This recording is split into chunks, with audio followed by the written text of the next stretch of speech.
নমস্কার বন্ধুরা। লাবণ্য কথা দেয়, লাবণ্য কথা রাখে, লাবণ্য পাশে থাকে। আমাদের পূর্ব ঘোষিত কর্মসূচি অনুযায়ী আজকে 30শে মার্চ আমরা চলে এসেছি সুন্দরবনের গোসাবা ব্লকের এমলিবাড়ি গ্রামে।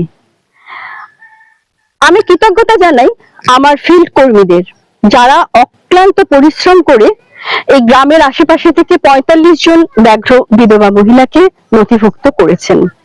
আজকে তাদের হাতে আমরা একটি করে নতুন সোলার লন্ঠন উপহার দেব। আমরা জানি যে এই গ্রাম্য পথে তাদের সন্ধ্যে বা রাত্রিরে চলার পথে তাদের সাপ বা বিভিন্ন জীবজন্তুর আক্রমণের শিকার হতে হয়, এতে অনেকে মারাও যান। তাই আমরা এই যে সোলার লন্ঠন দিচ্ছি, যাতে তাদের রাতের নিরাপত্তা বাড়াতে সাহায্য করে, সেই উদ্দেশ্যে। লাবণ্য ততদিন এই প্রচেষ্টা জারি রাখবে যতদিন না এই ব্যাঘ্র বিধবা মহিলাদের প্রত্যেকের হাতে একটি করে সোলার লন্ঠন উপহার দিতে পারছে।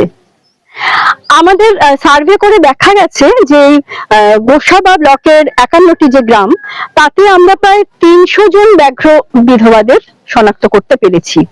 এছাড়া যে 18টি ব্লক আছে, সেই ব্লকে ব্যাঘ্র বিধবাদের সংখ্যা কত সেটা অনুমান করতে পেলে না গাটা শিউরে ওঠে। আমাদের মতন কিছু শহুরে মানুষ আছে যারা কিছু শব্দ চয়ন নিয়ে খুব উন্নাসিকতা দেখান। যেমন ব্যাঘ্র বিধবা শব্দে তাদের খুব আপত্তি আছে, এটা নিয়ে তারা আবার বিতর্ক করতেও ভালোবাসে। কিন্তু আমরা যদি ওই মহিলাদেরকে ব্যাঘ্র বিধবা না বলে শুধু বিধবাও বলি, তাতেও কিন্তু সমালোচকরা এসে তাদের পাশে দাঁড়াবেন না, বরং তখন এরা ওই লাভ ক্ষতির হিসেব করবে, আর না হলে আলমারি থেকে পুরনো জামা কাপড় বার করবে, নতুন নয় কিন্তু পুরনো জামা কাপড় বার করে সমাজ সেবার নাম কিনবে। 14 বছর ধরে লাবণ্য এসব নিয়ে এতটুকু বিচলিত হয় না।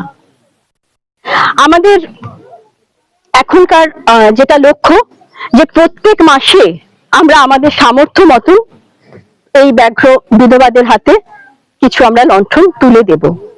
আমাদের এই কর্মসূচিতে যারা সমালোচনা বা ব্যক্তি স্বার্থের ঊর্ধ্বে উঠে সত্যিকারের সমাজ সেবা করতে চান, তারা লাবণ্যর এই ঐতিহাসিক উদ্যোগে সামিল হতে পারেন, যাতে অন্তত ভগবানের আশীর্বাদ আর একটু মানসিক শান্তি, এই দুটো লাভ হয়।